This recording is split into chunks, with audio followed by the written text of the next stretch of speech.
At the very edge of a small western town stood an old farm. Beyond it, the road slowly disappeared into the wide open prairie. Fields stretched far into the distance. Low hills rolled across the land. Dusty trails cut through the grass and faded into the horizon. The town itself was small, just a handful of wooden houses, a blacksmith shop, a general store, a saloon, and an old church that had been standing there longer than most people could remember. During the day, the town was quiet. Sometimes a horse would pass along the main street. Sometimes a wagon loaded with goods would roll through, its wheels creaking against the dirt road. But most of the time, the town rested in silence under the wide western sky. John McKellen's farm stood a little apart from the others. It wasn't the biggest farm in the valley, and it certainly wasn't the richest, but it was always well kept. The fence was repaired, the barn was painted, and every tool had its place.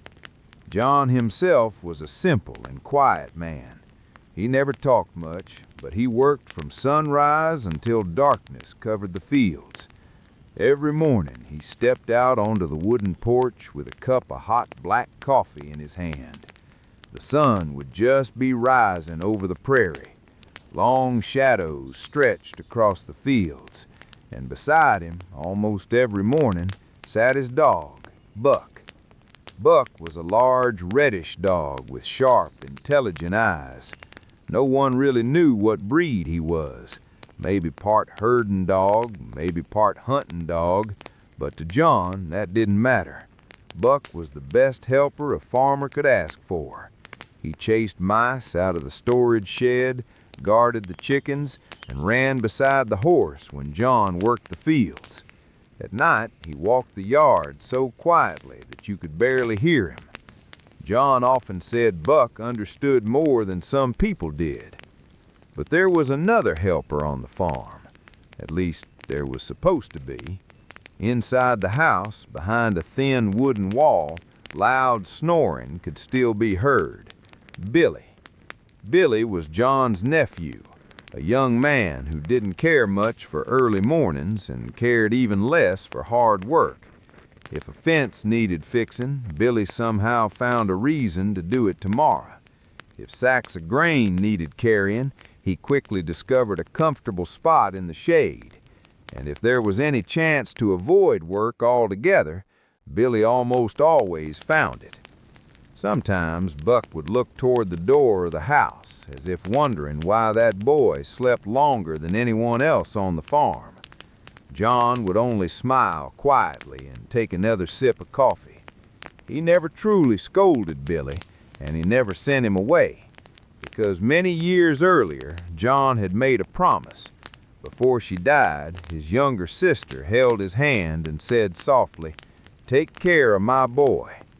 John simply nodded. He was never a man of many words, but he always kept his promises. So Billy stayed on the farm, even if he worked far less than he should.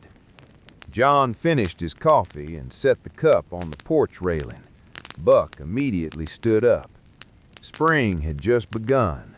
The ground was warming after the long winter, and that meant a new season was coming. There were barns to check, plows to repair, horses to prepare, and most important of all, the field had to be ready for a new corn crop. Another year of hard work was beginning on the lonely farm at the edge of town, and every farmer knows one simple truth: spring is when hope for the entire year begins. That morning, the air was cool and fresh. A thin mist still hung over the fields. The grass shimmered with morning dew. John McKellen stepped out of the house, pulled his hat a little lower over his eyes, and slowly walked toward the large wooden barn. Buck ran ahead of him, just as he always did. Planting season was getting close. Before starting work in the fields, John wanted to check the sacks of seed corn that had been stored since last fall. It was good grain, carefully saved for spring planting. John pushed open the heavy barn door. The wood creaked softly. Inside, the air smelled of dry corn, dust, and old timber. Thin rays of morning sunlight slipped through narrow cracks in the walls. Buck stepped inside first. Almost immediately, he became alert. His ears lifted. His tail moved slowly from side to side. John walked toward the first row of grain sacks. Then he stopped. There were holes in the rough fabric. He bent down closer and ran his fingers along the edge of the sack. The cloth had been chewed through.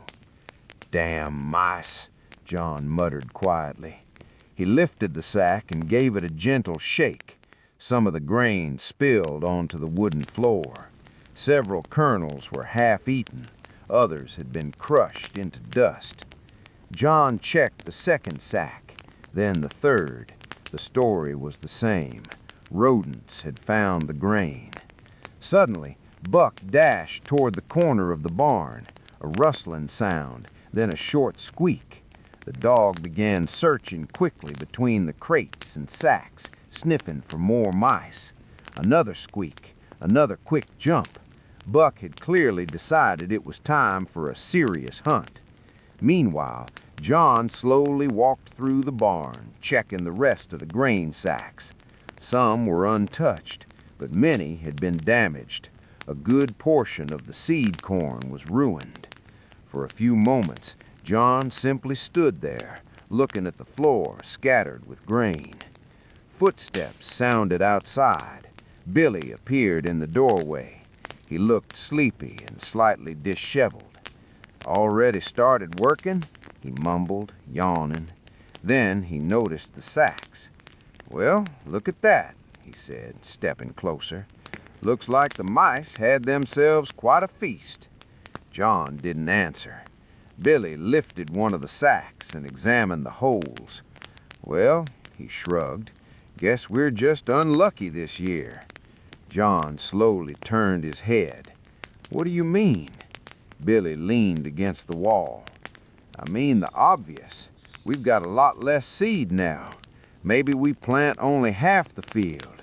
He paused. "Or maybe we skip the season altogether." In the corner of the barn, Buck caught another mouse and proudly dropped it onto the floor. John looked at the sacks. Then he looked out the open barn door toward the field and quietly said, "No." Billy frowned. "No? We plant the whole field." "But there isn't enough grain."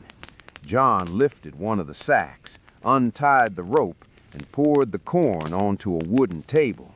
He began sorting the kernels with his hands, separating the bad ones from the good. "There will be enough," he said calmly.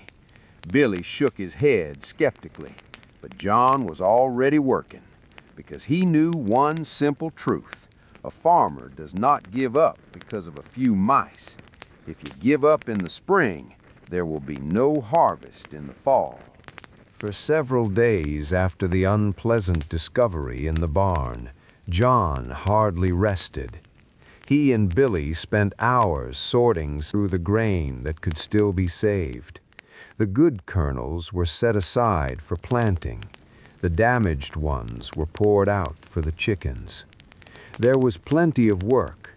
Spring was gaining strength, and every single day mattered. Each morning, John walked out to the field. He stood there quietly, looking over the land and thinking about the planting ahead. The soil had to be plowed soon. The sooner the earth was turned, the better chance the corn would have to grow strong. But for that work, John needed his best horse, a chestnut stallion named Dakota. Dakota had served the farm for many years. He was strong, steady, and dependable. When the plow cut into the ground, Dakota pulled it straight and firm across the field. John trusted that horse more than any other. Even Buck respected him. When John worked the land, Buck often ran beside Dakota, keeping pace as the horse pulled the plow through the soil. But one morning, something was wrong. John stepped into the stable to prepare Dakota for the day's work. The horse stood quietly in his stall. His head hung low. His ears were pressed back. His breathing was slow and heavy. John walked closer. "What's wrong with you, old friend?" he said softly. He placed his hand on the horse's neck. The skin felt hot. Dakota barely moved. In that moment, John understood. The horse was sick. He quickly brought fresh water. He checked Dakota's hooves. He examined the horse's neck and belly. Dakota looked weak. He barely shifted his weight. Buck stood in the doorway of the stable, watching closely, as if he also sensed that something serious had happened. After a while, Billy walked in. "Ready to start plowing the field?" he asked. But the moment he saw the horse, he stopped. "Oh," Billy muttered, "that's not good." John kept examining Dakota. Billy scratched the back of his neck. "Without him, we won't finish plowing in time." John didn't answer. He filled a bucket with water, soaked a cloth, and gently wiped the horse's neck. That day, the plowing never began.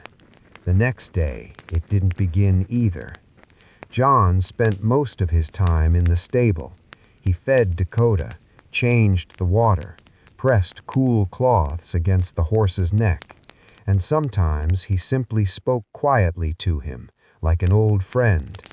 At night, John even sat beside the horse on an old wooden crate. Buck lay near the door, lifting his head from time to time whenever the wind carried sounds across the farm. Billy came to the stable several times during those days. Each time he looked more worried. "If the horse doesn't recover soon," Billy said one evening, "we'll lose the whole season." "Maybe," John replied calmly. "Not maybe," Billy continued. "For sure. The land won't wait forever." John finally lifted his head. His voice was quiet but firm. "The field can wait a few days," he gently patted Dakota's neck, "but a good horse cannot." Billy said nothing. Maybe he didn't fully understand, but John knew one simple truth. A farm does not stand only on land and harvest. It stands on those who work beside you, even if they walk on 4 legs instead of 2. And when one of them grows weak, a true farmer does not abandon him. He waits and helps him stand again. Several tense days passed.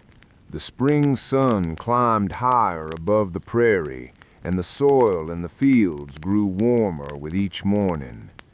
For a farmer, that meant only one thing. Planting time was coming fast. But the work on the farm had been standing still. One morning, John walked into the stable, just as he had done every day. The air carried the familiar smell of hay and dry wood. Buck followed quietly and lay down near the door. John stepped toward Dakota. The horse no longer looked as weak as he had a few days earlier. When he heard John's footsteps, Dakota lifted his head and let out a quiet snort. "Well now, old friend," John said softly. He ran his hand along the horse's neck. The heat was gone. Dakota's breathing was calm and steady. The horse even shifted his weight from one leg to another, as if ready to move again. John led him outside into the yard. The sun was just beginning to rise, and the cold breath of morning still hovered over the land. Dakota took a few careful steps, then a few more. His movements were stronger now.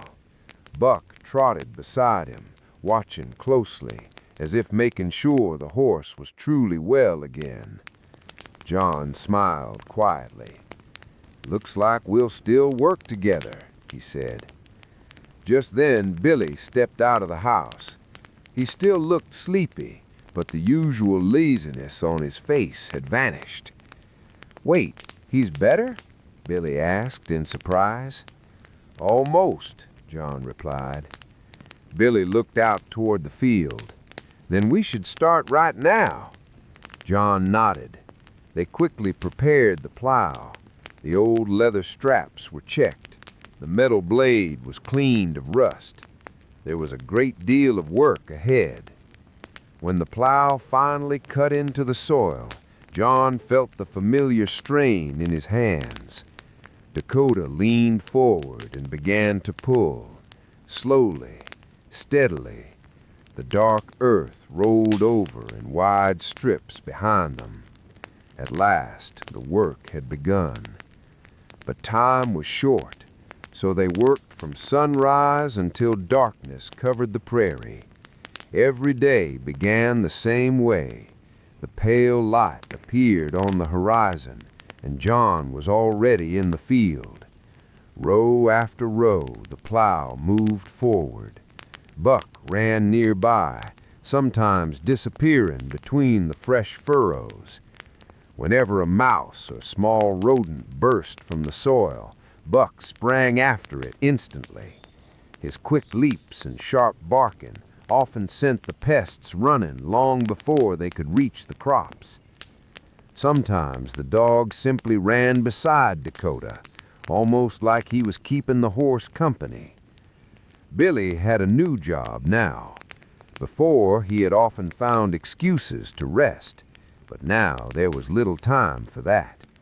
He carried tools, repaired broken parts of the plow, cleared stones from the field, and helped guide Dakota during the turns. After the first long day of work, Billy dropped heavily onto the edge of the wagon. "I thought farmers worked a little slower than this," he muttered. John wiped the sweat from his forehead and looked out across the field. Dark lines of freshly turned soil stretched nearly to the horizon. "When the season runs late, the land doesn't wait," John said calmly. The next days began to look the same. The sun rose, the plow cut the soil, Dakota pulled forward with quiet determination. Buck ran beside them, and little by little, the field began to change. Every new furrow meant one step closer to the harvest that might come. And though time was short, John knew something important. As long as a man keeps working, there is always still a chance.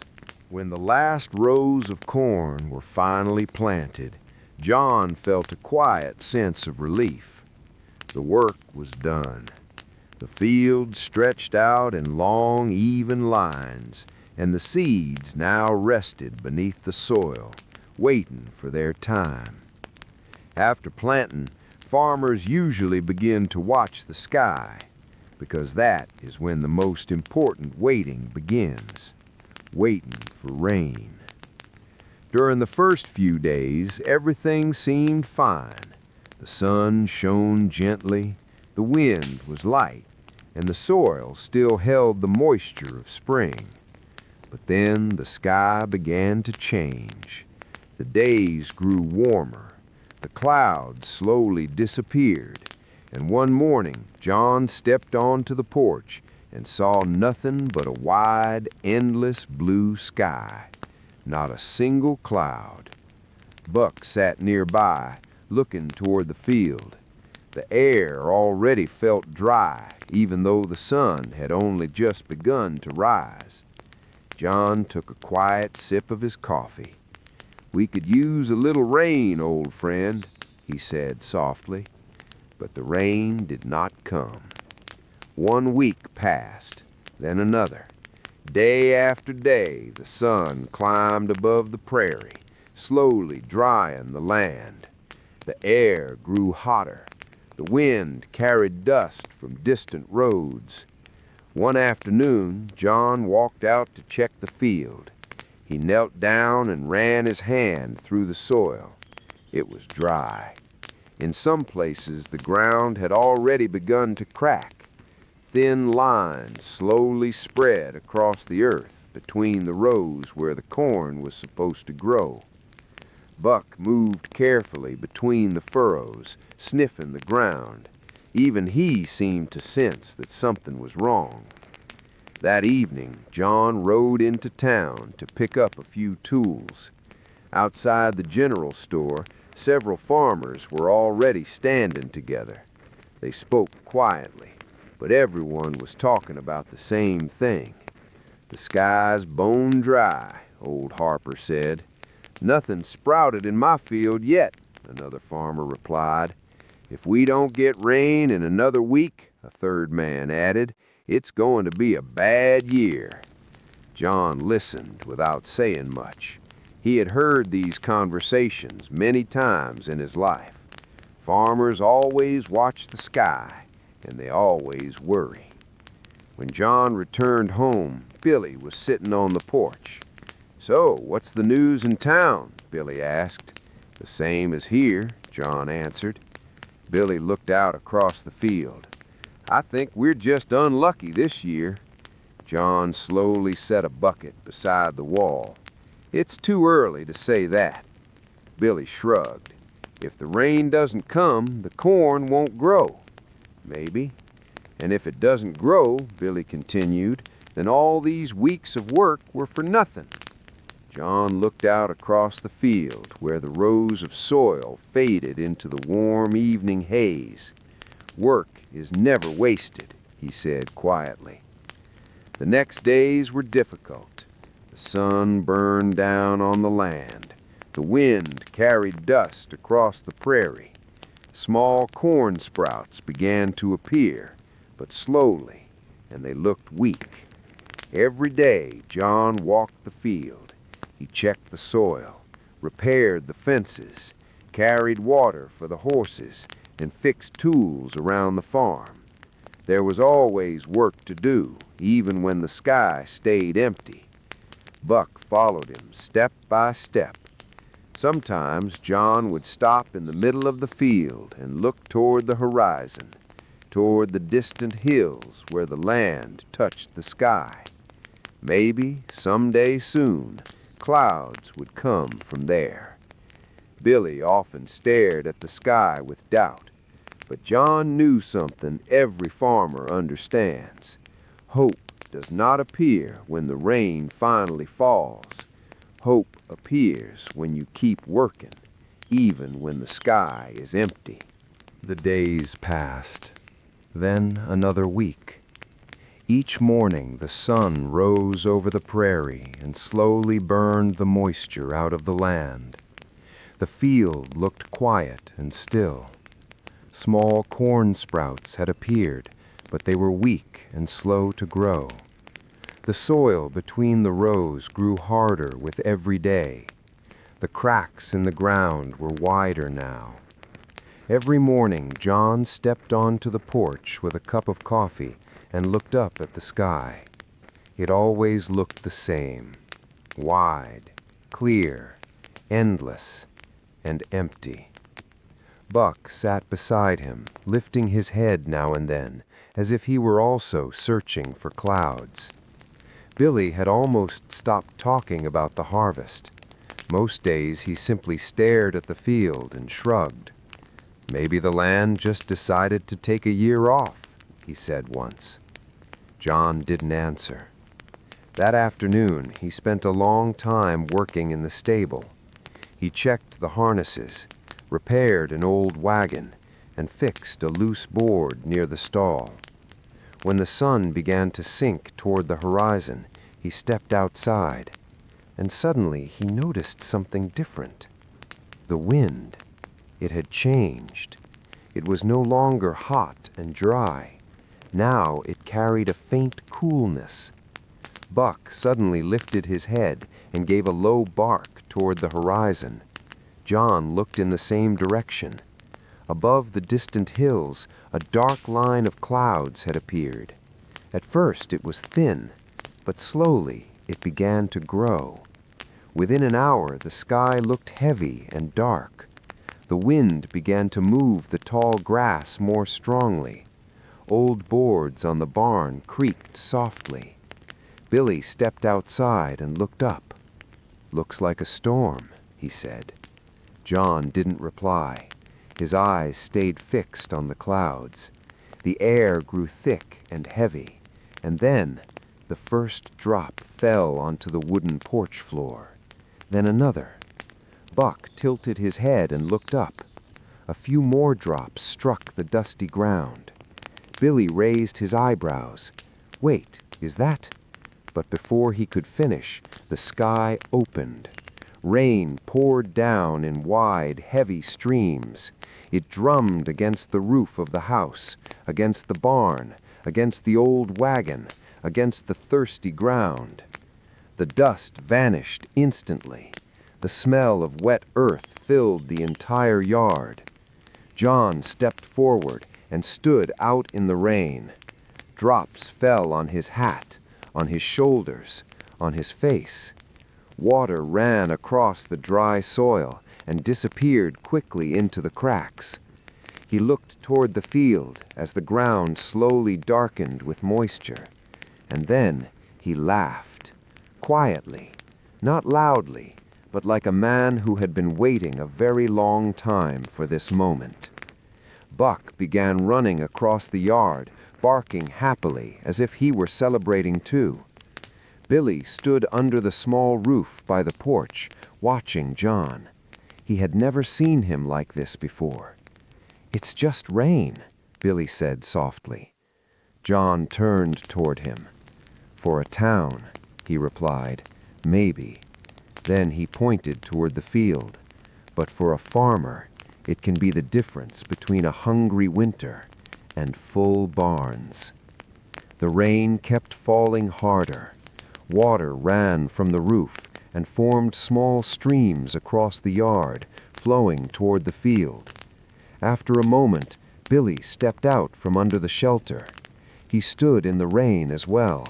He looked up at the dark sky, then at the wet ground, then at John, and for the first time he began to understand what it meant to wait for rain the way a farmer does. Because sometimes one night of rain can change an entire year. After that storm, it felt as if the sky had remembered that rain still existed over the prairie. During the next few days, the sun shone brightly again, but the land was no longer as dry as before. The rain had soaked deep into the soil, and slowly the field began to change. At first, the change was almost impossible to see. One morning, John stepped onto the porch with his usual cup of coffee. Buck sat beside him, staring toward the field. The air was quiet and fresh after the cool night. John walked down the porch steps and headed toward the field. Buck ran ahead immediately. When John reached the first row, he knelt down and looked closely at the soil. Between the dark clumps of earth, a thin green sprout appeared. Small, but alive. John touched it gently with his fingers and smiled. "Well, there you are," he said quietly. He stood up and walked a little farther, then a little farther still, and he saw more sprouts. Thin green lines were beginning to appear along the rows. The corn was coming up. Buck ran between the furrows, sniffing the ground. Now and then he stopped suddenly, alert. At one moment, a sparrow jumped down onto the row of young plants. Buck dashed forward instantly. The bird shot back into the air in a flash. Buck barked once or twice, and then trotted proudly back toward John. "That's right," John said. "Best keep 'em away." That day he spent a long time walking the field. He checked every row. Sometimes he knelt to look closer at the young plants. More and more sprouts were appearing. Slowly, the field began to turn green. When Billy finally woke up and stepped outside, John was already in the field. "Find something?" Billy called out. John raised his hand and pointed toward the ground. Billy walked closer, crouched down, and squinted at the soil. "Huh," he said.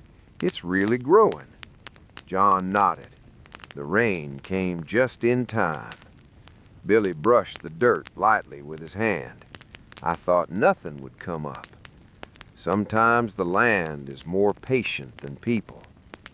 The next few days felt a little easier. Every day, John walked the field. He checked the sprouts, watched for new cracks in the soil, and kept an eye out for pests. Buck followed him like a true guardian of the field. Whenever birds landed, Buck chased him away. If he found a mouse hole near the rows, he began digging furiously until the rodents ran off. Sometimes he simply sat at the edge of the field, watching the green rows quietly, as if he were guarding them. Billy began spending more time out there as well. At first, he only came to look, but soon he started helping. He repaired sections of the fence that had begun to lean, brought tools when John needed them, and sometimes he even checked the rows of corn himself. One evening, Billy stood in the middle of the field, looking across the green line stretching toward the horizon. "Looks better than I expected," he said. John wiped his hands on his trousers and nodded. "When the land comes alive," he said, "everything changes." Billy looked down at the small plants. "They're still so tiny." "Yes," John replied. He studied the field for a long, quiet moment. But every great harvest begins exactly like this, with a small green sprout that one day simply decides to push its way through the earth. Spring was now in full strength. The field had turned green with thick rows of young corn. Every day, John walked the land from sunrise until evening, carefully checking each row, every sprout, every furrow. All of it was the result of long weeks of patience, work, and hope. But one morning, he noticed something troubling. Tiny, dark beetles were crawling across the tender leaves of the corn. John bent down for a closer look. Small holes had already appeared in some of the leaves. The plants were being eaten. A few young shoots had already begun to wilt. "Oh no," John whispered quietly. "Not another trial." Buck stood beside him, growling softly at the ground where the insects moved. The dog's nose twitched as he followed the scent of the soil and the plants. Sometimes Buck sensed danger even before John saw it. John crouched lower and brushed the dirt aside near the roots. There they were, small tunnels. Rodents had been digging beneath the soil. Buck reacted immediately. He began digging fast, tearing open the tiny burrows and chasing the small pests away. Each jump, each scratch of his paws, a small victory. But there were many of them, too many. Just then, Billy walked up from the house. He still looked half asleep, his hair messy from the morning wind. "What happened?" he asked. "Beetles and worms," John said, pointing toward the plants. "If we don't stop them now, part of this field will die." Billy looked across the rows of corn. He shrugged slightly. "Maybe we should just leave them," he said. "Let nature deal with it." John looked at him sharply. "Nature is one thing," he said calmly, "but a harvest is another." He gestured toward the field. "Every plant out here is a chance to feed this town in the fall." Billy shifted uncomfortably. Then, without another word, He picked up a bucket and a few old brushes that John used for treating the plants. They began their work. Carefully, patiently, they picked the beetles from the leaves. They cut away the worst damaged parts of the plants. Then John prepared a mixture of herbs and water. It was an old recipe he had learned years ago. The natural solution helped drive the pests away without harming the crops. Buck continued patrolling the field. Whenever a rodent crept too close to the rows, he chased it away. His sharp nose and quick movements kept many of the pests from causing real damage. Now and then, John would kneel beside him, pat his head, and say quietly, "Good boy, you're saving the harvest too." The days were long and exhausting. John walked the field several times a day. He checked every row, removed damaged leaves, watched for worms, and sprayed the plants again and again. Billy worked beside him, at first reluctantly, but soon he stopped complaining. His hands moved quicker, his eyes grew sharper. Sometimes he was the first to spot a cluster of beetles on a row of corn.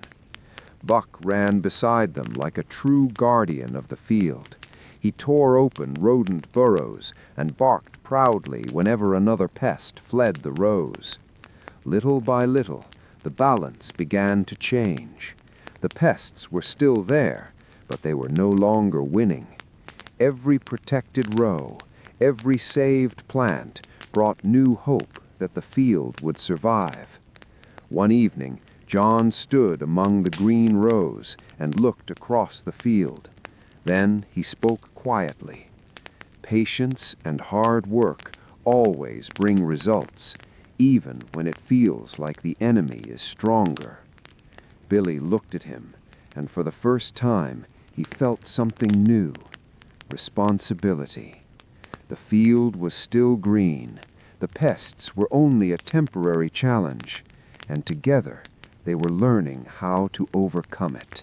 As the corn grew taller, the ears began to fill and grow heavy.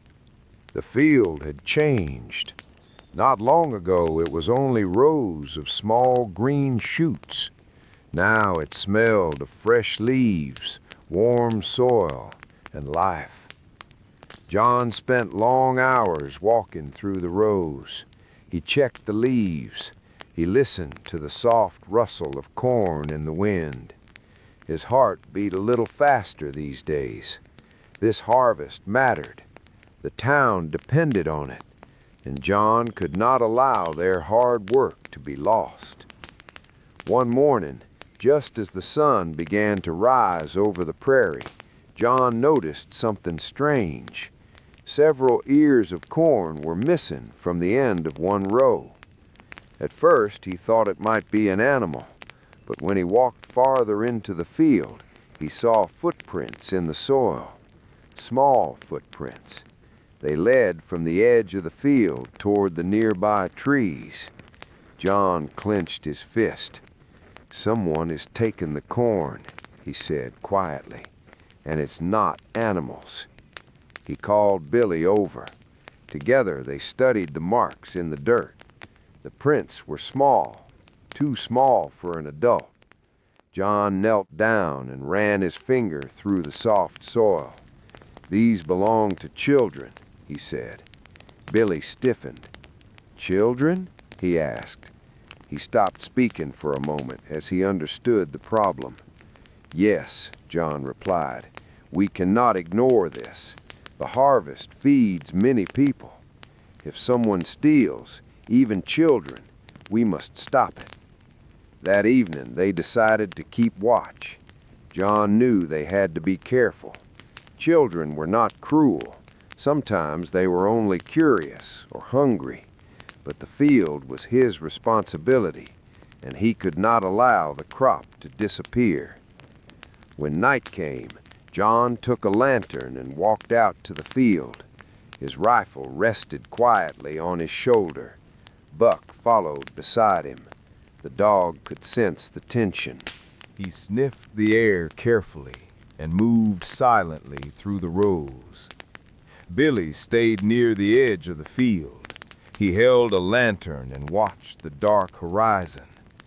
At first, he stood nervously, but slowly he realized something important. If he stayed alert, they might catch the thieves. The moon climbed high above the prairie. Its cold light spread across the corn rows. The field felt larger in the darkness. Every sound seemed louder. Every rustle of grass felt like a warning. John moved slowly between the rows. Buck walked ahead with his nose close to the ground. Then John saw movement. Two small shapes slipped between the corn plants. "Quiet," John whispered to Billy. "Don't move too fast." John rested his hand on the rifle, but he did not raise it. Buck went still beside him. The children did not notice they were being watched. Small hands reached into the plants. They carefully broke off ears of corn. "We will follow them," John said softly, "and we will show them that stealing is wrong." John watched the children closely, and for a moment his heart felt heavy. This was not cruelty. It was curiosity, maybe even hunger. But the field was his work, his duty, and he could not allow the harvest to be slowly taken in the night. All through the dark hours, John, Billy, and Buck guarded the field. They moved quietly. They changed positions. Sometimes they lifted the lantern light to check the rows. Every step was careful, every movement slow and patient. Their watch lasted until the first pale light of dawn touched the prairie. As the sun rose, the long green rows of corn appeared again in the morning light. John finally felt a small sense of relief. The thieves had been caught in the act. The field was protected, and this time the harvest would remain safe. Billy looked at John and spoke quietly. "Now I understand," he said. "A farmer must protect not only the field, but everything he grows." John nodded slowly. "Yes, boy," he said. "The harvest is a responsibility, from sunrise to sunset, and sometimes even through the night." Buck wagged his tail slowly beside them, almost as if he agreed with every word. Night was slowly fading. The first light of dawn touched the green rows of corn. John stood quietly in the field. Buck was beside him. They moved slowly between the rows, careful not to make noise. The children they had seen the night before had returned. They did not know they were being watched. John stayed in the shadows and observed them. Small hands reached into the stalks. Carefully, quietly, they cut a few ears of corn. John took a slow breath. Then he spoke. "Stop there," he said. His voice was firm, but not harsh. The children froze. They turned around quickly. Their eyes widened with fear. Buck barked once and stepped forward. John raised a hand to calm the dog. Then he walked closer, slowly. His hands were open so the children could see he meant no harm. When he came nearer, he saw their faces clearly. They were dirty, tired, thin, but they were not angry faces. They were frightened ones. One of the boys, a little older than the others, held an ear of corn in his hands. His fingers trembled. The corn almost slipped from his grip. John stopped a few steps away. He spoke quietly. "Why are you doing this?" For a moment, no one answered. The field was silent. Then a small girl whispered, We are hungry." John looked at them carefully. His face was serious, but his eyes softened. "Hungry?" he repeated gently.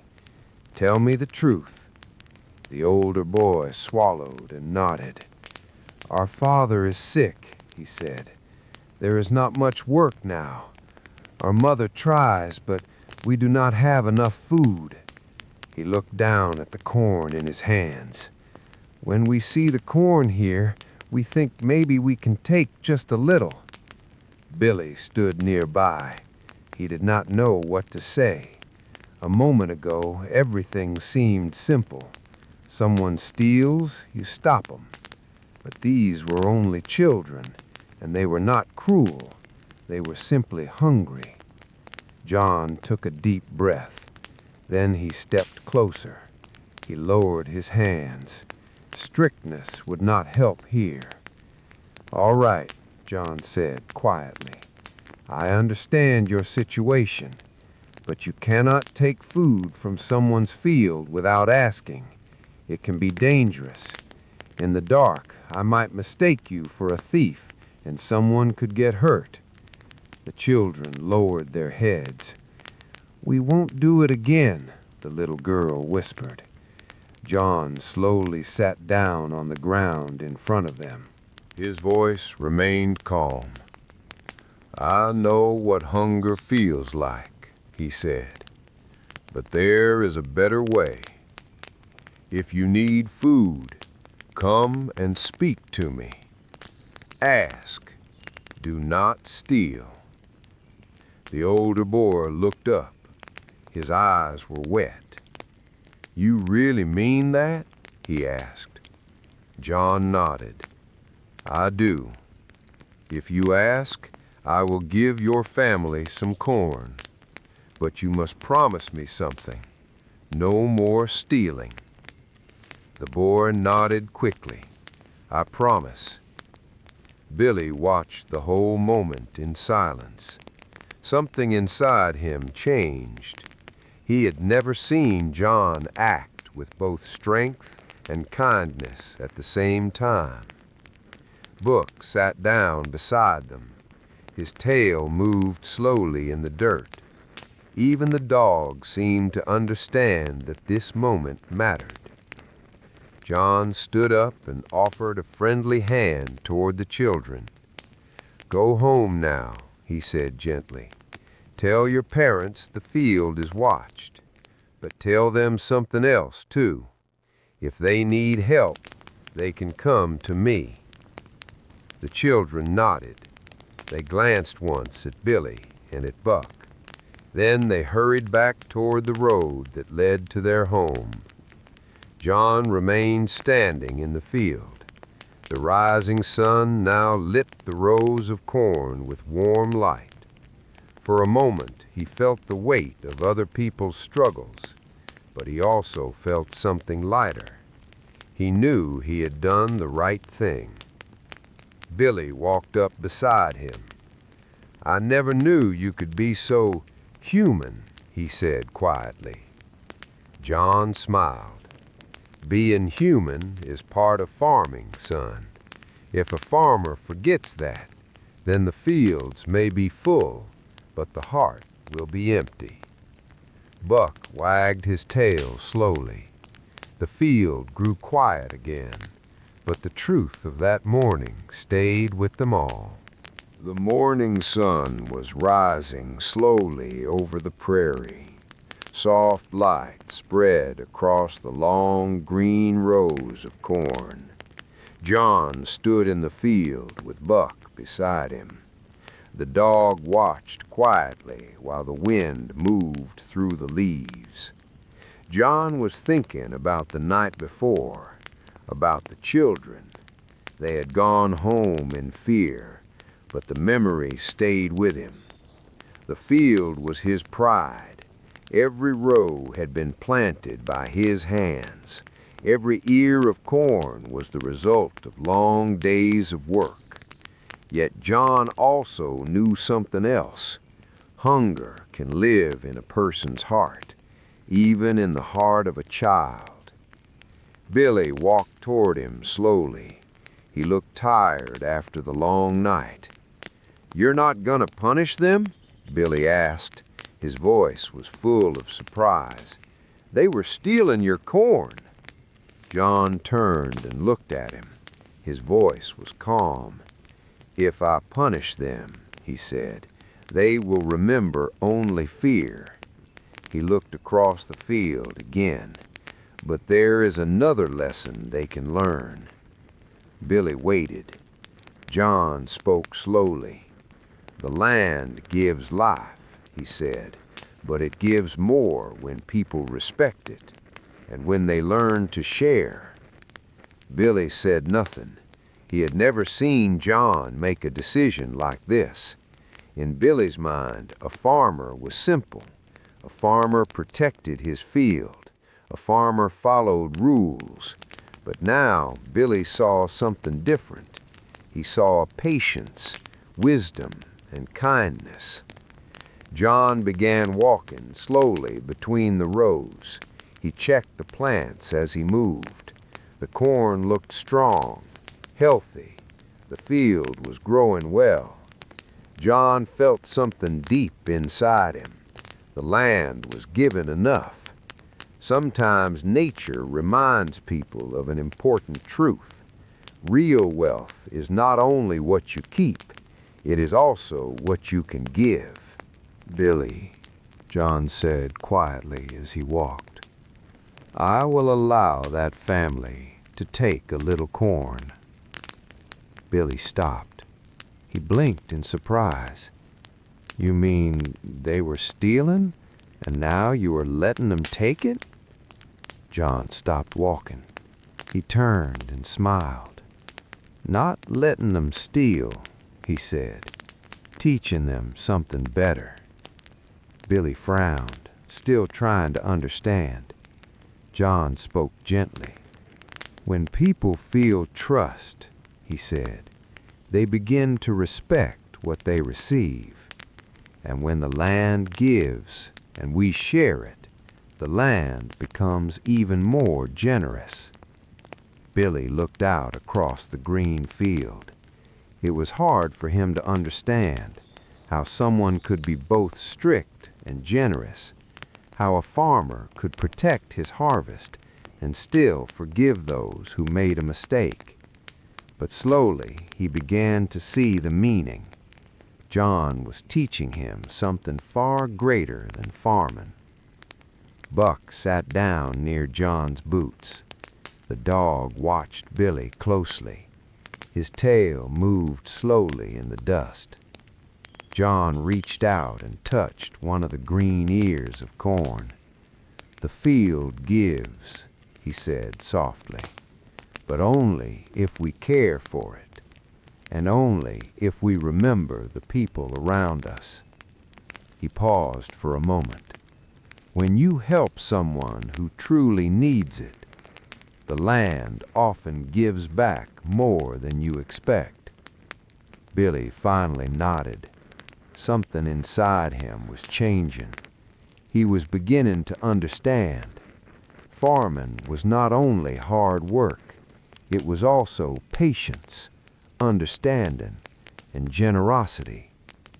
John took a deep breath and listened to the soft rustling of corn leaves. "The children now know something important," he said. "They know there are people willing to help." He looked at Billy, and I learned something too. A harvest is not only in the corn. Sometimes it grows in people's hearts. Billy looked across the wide green field, then at Buck, then at John. He felt a little older, a little wiser. That morning he understood something new. A true farmer carries more than the weight of the work. He also carries responsibility for the people around him. The field stood quiet in the rising sun. Life moved gently through the green rows, and in that place something deeper was growing. Not only the strength of the harvest, but the quiet strength of kindness that John was passing on to his nephew. The growing season was coming to an end. John's field had changed completely. The green rows of corn had slowly turned into a wide sea of gold.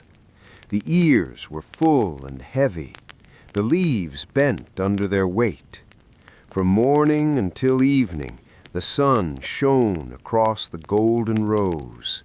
When the wind moved through the field, the corn swayed gently. It looked almost like waves on the ocean. John stood at the edge of the field and watched. For a moment he said nothing. He felt calm and proud. All the struggles of the spring now felt far away. The sick horse, the dry days, the pests, the night thieves.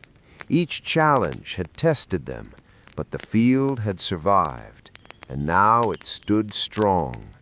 Every row told a story of patience and hard work. "Look at this, Billy," John said quietly. He reached out and held one heavy ear of corn. "This is our life in the field. Every row, every ear, all of it was worth the effort." Billy looked across the field in silence. Only a short time ago, he could not imagine that farm work could create something so beautiful. Now he saw it clearly. This was not just a field. It was a golden harvest, ready to be gathered. "It's incredible," Billy whispered. "I've never seen anything like it." John smiled. "Well," he said gently, "now the hardest part begins, and the best part too, the harvest." The work began that same day. From sunrise to sunset, John and Billy moved through the rows. They cut the ears of corn and filled their sacks. John used the old wagon to carry the harvest. Billy carried the heavy bags to the storage shed. The work soon found its rhythm.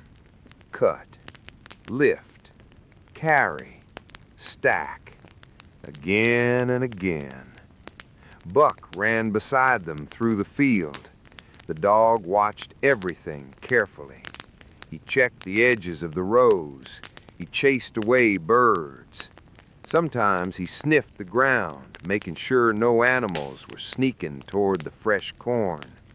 His presence gave John confidence. John could focus on the work, knowing the field was still protected. Billy worked harder now than he ever had before. In the beginning, he had complained about every task. Now his hands were stronger, his back was steadier, his eyes were sharp and focused. He was no longer just helping, he was part of the work. He could feel the rhythm of the field. Even at night, the work continued. Lantern light moved slowly through the rows. Above them, the moon and stars shone over the prairie.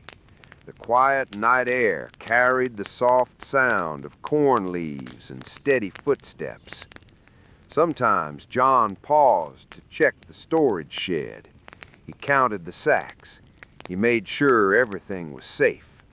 Then he returned to the field again.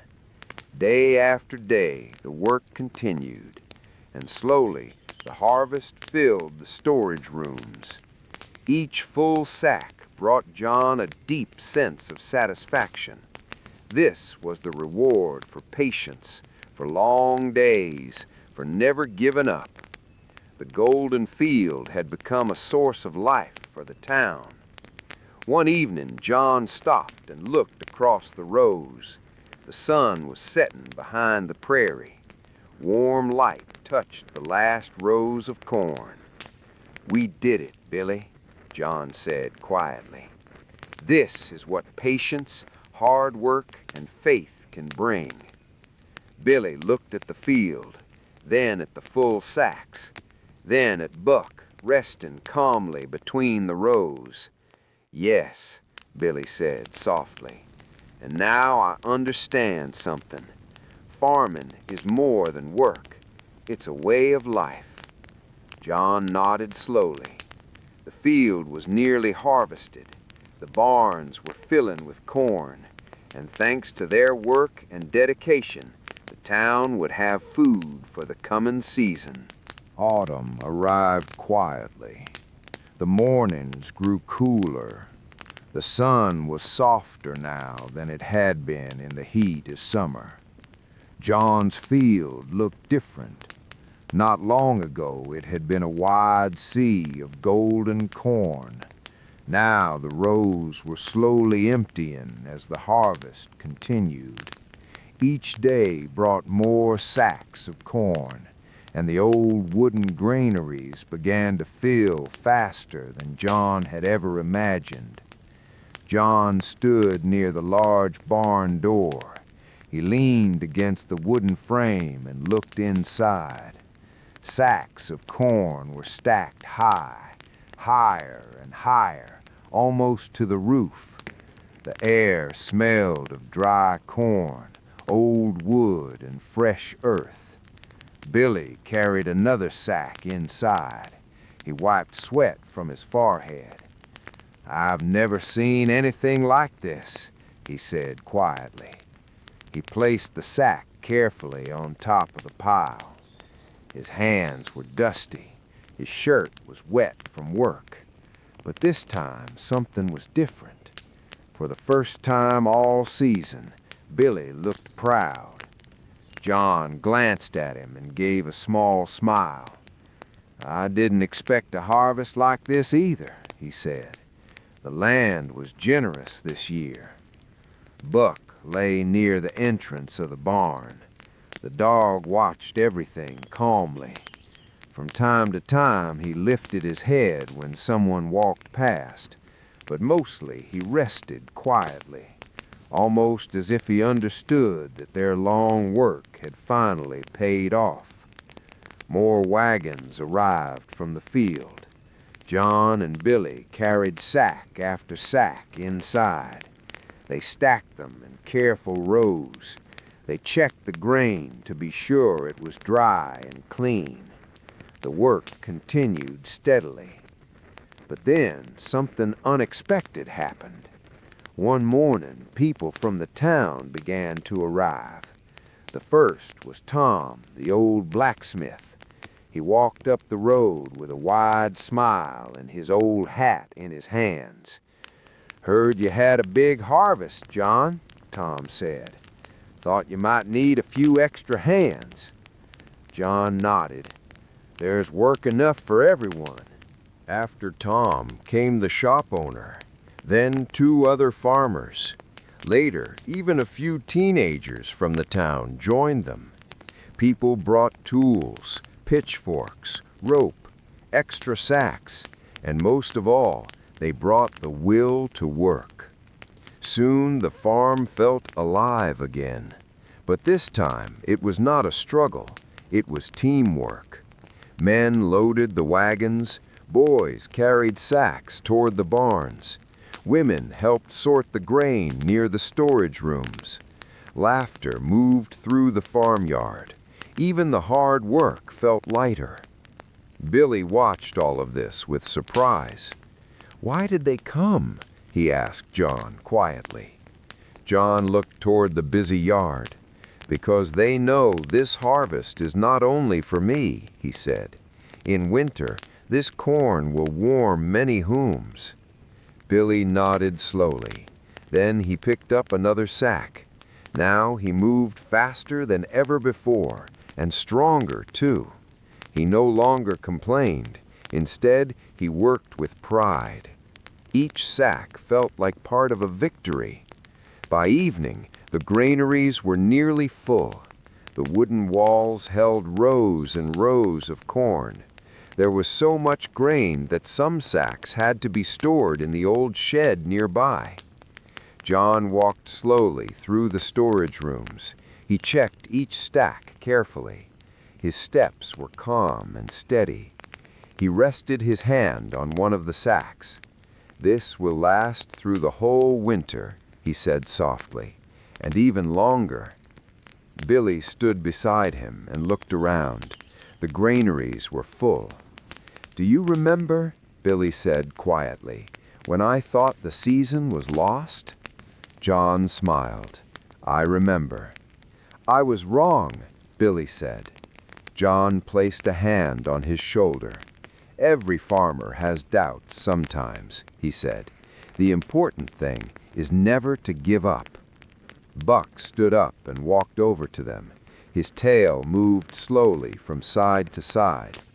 The sun was beginning to set over the farm. Warm light spread across the barns, across the people still working in the yard, and across the field that had given more than anyone expected this year. For the first time in a long while, John felt a deep peace, because he knew something important. This winter, no one in the town would go hungry. Autumn slowly gave way to winter. The wind from the prairie grew colder. Gray clouds often filled the sky. In the mornings, the ground was covered with a thin layer of frost. The field that had been a golden ocean of corn only weeks before now lay quiet and empty. It was resting after a long season. But John's granaries were full. The old wooden doors barely closed. There were so many sacks of corn inside. Corn filled the main granary, the old barn, even part of the shed near the stable. When the wind moved across the yard, the dry grain rustled softly in the sacks. It sounded almost like a quiet reminder of the land's generosity. Every morning, John walked through his storage buildings. He checked that the grain stayed dry. He looked for signs of mice. He made sure the sacks were stacked safely. Buck always walked beside him. The dog sniffed the corners of the barns like a careful guard. One cold morning, a familiar boy came to the farm. It was the same boy John had caught in the field that night. The boy stood near the gate. He removed his hat politely. "My mother asked me to thank you," he said shyly. John did not answer right away. Instead, he opened the granary door. He lifted a sack of corn and placed it on a small wagon. "Tell your parents this should last a few weeks," John said calmly. "And when you need more, come again." The boy's eyes lit up. "Thank you, Mr. John." And so the winter passed. Several families from the town came from time to time. Sometimes they took a full sack, sometimes only a few ears of corn. John never asked too many questions. He simply opened the granary and shared what the land had given. Billy watched this every time. At first, he was surprised. Then he began helping. He carried the sacks. He placed the corn on wagons. He walked the visitors back to the road. One evening, the wind pushed snow across the yard. Billy spoke quietly. "You give away so much. What if we don't have enough for ourselves?" John sat near the barn door, sharpening an old knife. He looked up calmly. "When the land gives a rich harvest," he said, "it is not meant for one person alone." Billy stood silent for a long moment. He looked at the long rows of stacked sacks. "I think," he said slowly, "I want to stay here." John raised an eyebrow. "Here?" "On the farm," Billy said. "I want to learn how to do it right, to plant, to work, and to grow a harvest like this." A quiet smile appeared on John's face. "Your mother would be glad to hear that." Billy lowered his head slightly, but there was new confidence in his eyes. That night they sat together on the farmhouse porch. Snow fell softly across the yard. Somewhere in the stable, the horse Dakota snorted gently. Buck lay at John's feet. From time to time, the dog lifted his head as the wind carried new scents from the prairie. The town was quiet. Lights glowed in the windows of small houses. Smoke rose slowly from the chimneys. Families prepared their evening meals. Children laughed inside warm homes. The winter no longer felt so frightening because the granaries were full. John looked toward the dark outline of his field beyond the snow. "Good year," he said softly. Billy nodded. "And the next one will be even better." John did not answer. He simply sat on the old wooden porch, listening to the wind, feeling the rare peace that comes after a long and honest season of work. The farm stood at the edge of the town, just as it had for many years. But now John was no longer alone. Beside him sat a young man who had finally begun to understand what it truly meant to be a farmer.